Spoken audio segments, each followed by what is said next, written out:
कल भाई मैं कब्रिस्तान गया था, अपना बालिशा पीर गया था, अकेला गया था, और नशा वशा चल रहा था तो बंद कराया मैंने। और मैंने फिर अपना वो पुलिस वाले वहाँ बैठे थे तो पुलिस वालों को बोला ये क्या कर रहे हैं, क्यों चौहान साहब मुझे बोले तो भाई अभी आज का नशा नहीं होएगा भाई। उसके बाद में उन लोगों ने जो बदला लिया मेरे से, धोखेबाजी किया, मेरे एक सलामत करके था जिसको बहुत मानता था मैं, उसके सामने भेजा आगे। 2-3 बजे इन लोग मेरे पे, मैं वहाँ पर मेडिटेशन कर रहा था चर्च के पास में, इन लोग अकेला था, अकेले वहाँ पर आगे घुस गए और 20-25 जन थे, सबने बहुत मारा मेरे को, और मार के मेरे को गला दबा के बेहोश किया। बेहोश करके भी बाद में मेरे को इधर फेंक दिया, अपना पहाड़ के नीचे फेंक दिया। पुलिस वाले लोगों ने कोई सपोर्ट नहीं किया। 2 घंटे बाद में, 2 घंटे तक मारने के बाद में पुलिस आई। फिर पुलिस ने फिर मेरे को वहाँ पर, मैं सांस नहीं ले पा रहा था, पानी नहीं पी रहा था, पानी नहीं मिल रहा था मेरे को। फिर पुलिस गई, उसके बाद में पुलिस आई 8 बजे। तो उन लोगों सब पुलिस मैनेज किया, सब मैनेज किया इन लोगों ने सर।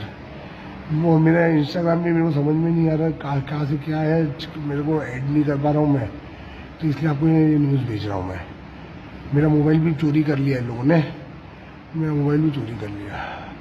देखो मैं क्या मदद कर सकता, पूरा हाथ तोड़ दिया, पैर में चाकू मार दिया, मेरे पैर में चाकू मार दिया, वो बहुत मारा, पैर में चाकू मार के गला घोट डाला मेरा, उनको लगा मैं मर गया हूँ मैं।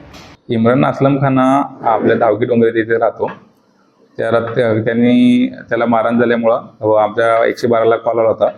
112ला कॉल नंतर त्या ठिकाणी पोलीस गेल्यानंतर तो त्याला उचलता येत नसल्यामुळं पोलिसांनी फायर ब्रिगेड बोलवलं आणि फायर ब्रिगेड बोलल्यानंतर परत फायर ब्रिगेडला येताना ॲम्ब्युलन्स बोलवली। ॲम्ब्युलन्सचे स्ट्रेचर आणून त्याला उपचाराक आम्ही टेंबा हॉस्पिटलला पाठवलं होतं।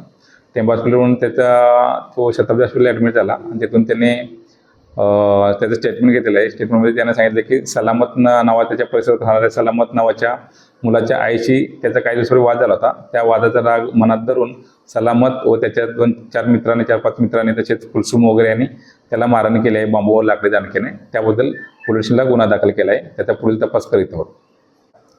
सध्याच्या घटनेमध्ये भारतीय न्यायसंहिता कलम 189(2), 189(5) व 115 गुन्हा दाखल केला आहे, तपास चालू आहे। किती जणांवरती गुन्हा दाखल केला? 6 आरोपींची नावं आहेत, निष्पन्न सांगितले 6 आरोपींचा गुन्हा दाखल केला। एबीपी माझा, उघडा डोळे बघा नीट।